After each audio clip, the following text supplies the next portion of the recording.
Given that the countries most affected are those that are low and middle income countries with unequal access to technology, to finances. The UN has a worldwide footprint, universally recognized, and universal membership.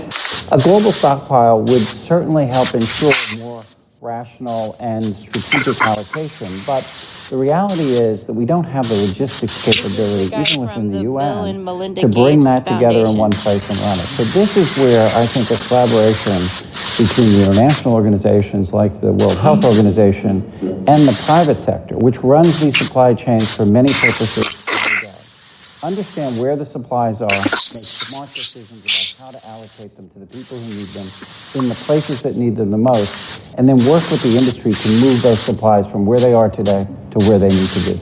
Just to underscore the point that cooperation among supply chain providers or businesses that have huge supply chains can add a lot of efficiency to the whole process. The question is, can you, through this international mechanism, really promote commitments to doing this as quickly as possible and give people a sense that actually if they contribute more, that they will have a better chance of protecting their own populations and their country's security and health. So to be completely clear, most of this production would already be committed in contract.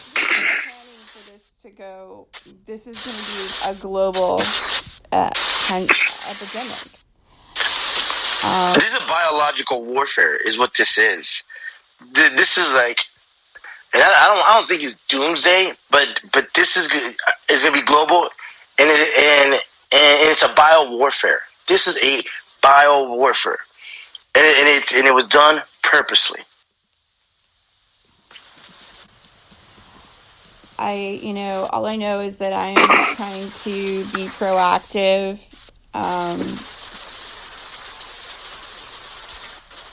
I've been researching oil of oregano and I've just been taking like tons of vitamin C and washing my hands a lot. I don't know. What more do you want to say on this? Look at the finances. I always tell everybody, follow the financial records. Always follow the money, because that's where the truth is going to come out of. If we don't follow the money and we don't tie the dots, meaning tie the names, we'll never know. And from the United Nations to the CDC to the WHO to the Food and Drug Administration, they're all complicit. All complicit.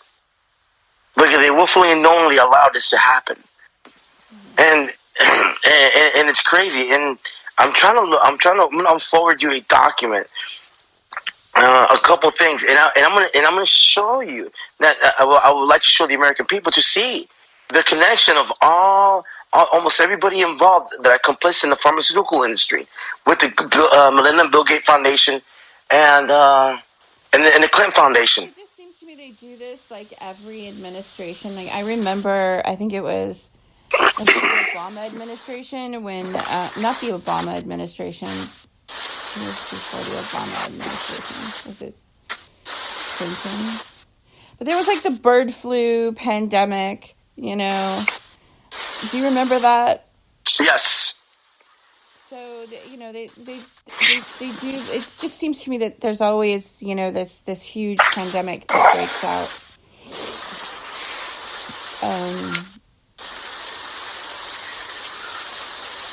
That just came to mind. I don't really know. I don't really know much about. I'm just researching proactive, like oil of oregano, herbal remedies. And trying to just be really careful myself. Well, there was something. A guy made a statement. Oh, it's on our food. Well, no. Yes, it is in our food, but the market, the food market. How China has the food over there. Why would it be in the food? Well, for a combination of reasons. Somebody sneezing, like I was earlier, to somebody actually, when you sneeze and you put your mouth over. Sometimes I see two things. sneezing and not covering your mouth, or you can sneeze and cover your mouth. You get the germs in your hands, and then you touch the food products, especially if you're in an open market. And that's how it gets cross-contaminated with the foods. And it's not because the food had it when it came up from the ground. It's that people are touching the food products, and then they contaminate the food products.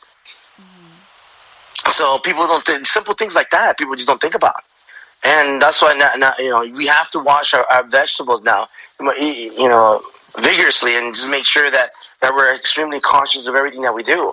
Because think about how many, when you go to the grocery store, think about how many people actually go to the produce and touch the produce.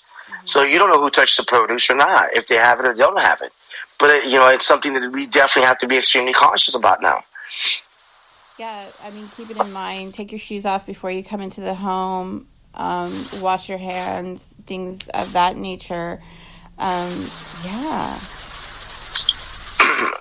These are things, even though they're simple things, but people just don't take it, or they take it for granted, or just don't know, and then boom, you're contaminated. Because there's a lot of, even though they stopped the flying from China,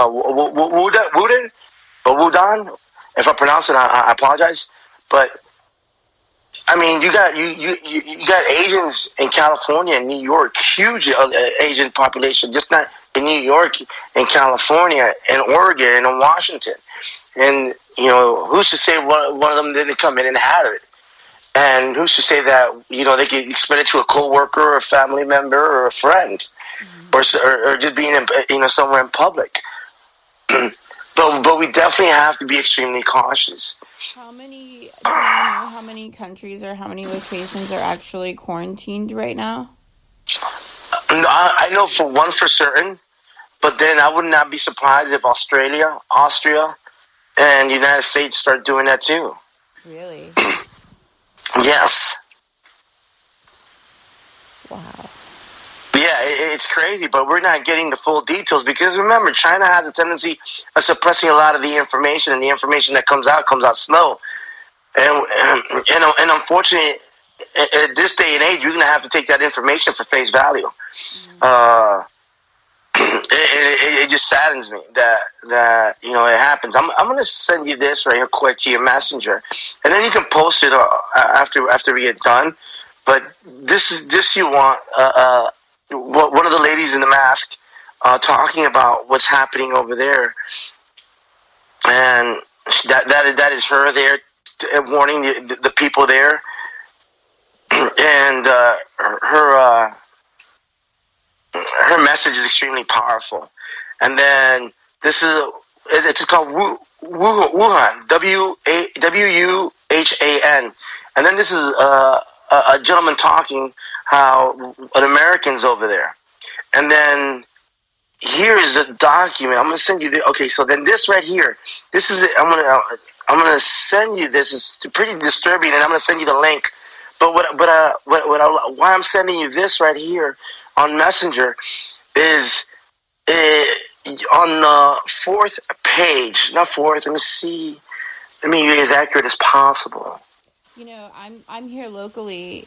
I'll share all the content to Social Media News Network, but I'm here locally in Dallas, Texas, and there's a report out that on Thursday, officials claim that Brazos County Health District are investigating a suspected case of coronavirus, and the death total has reached 25, and the estimated number of people infected with coronavirus in Wuhan is about 4,000.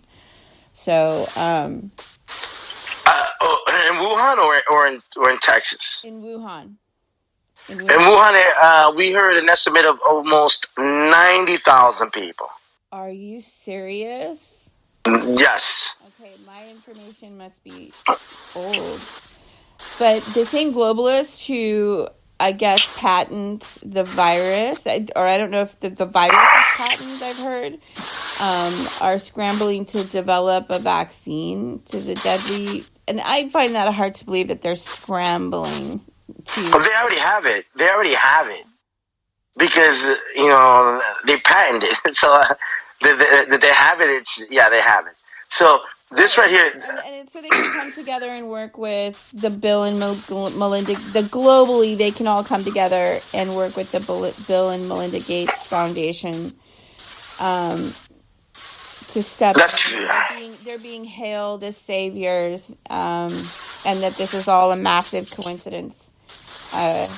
That's what's going on here. Check this out. This is in 2000. Hold on. So I'm going to read this brief.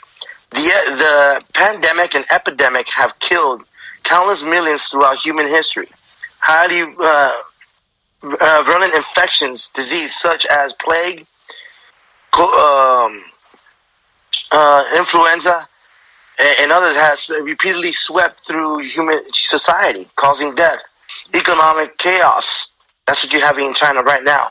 And a consequent political and social disorder. In the past 100 years, the 1918... they've been having activists protest for months in the streets. So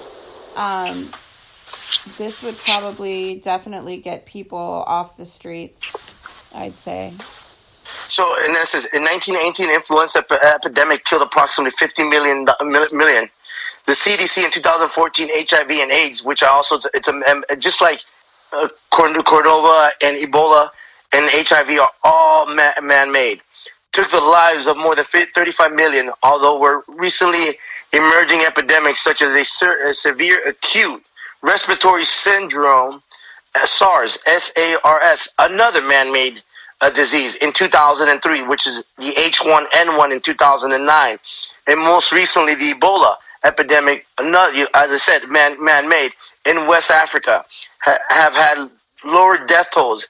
They have nevertheless had a huge impact in terms of both social and economic disruption. I sent you that link, and in that same link, it also talks about money. How a coincidence. And this is, remember, all about money.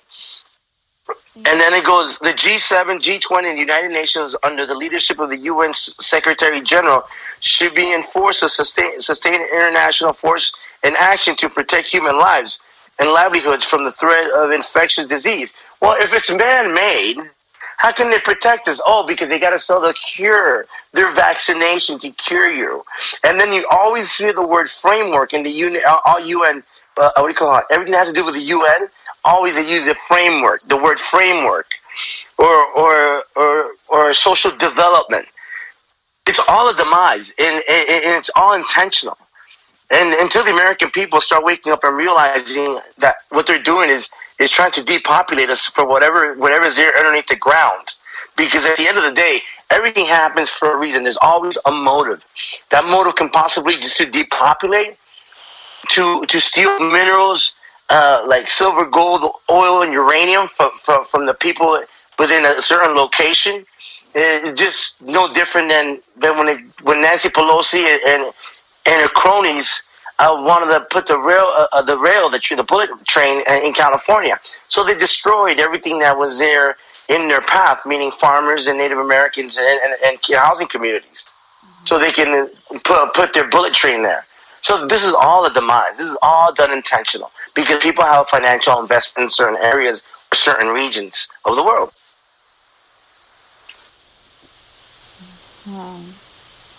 Well, I'm going to go ahead and post the content to Social Media News Network that you sent over, lads, and I really appreciate it. I appreciate you coming on the air this morning.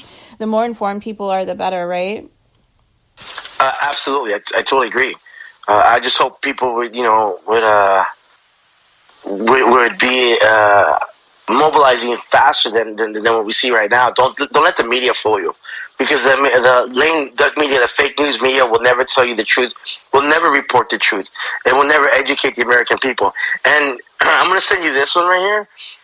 Also, the financial investments. It's all money, Duran, and it is frustrating when you know you have all this information and it's like right there in your hands, and you put it together.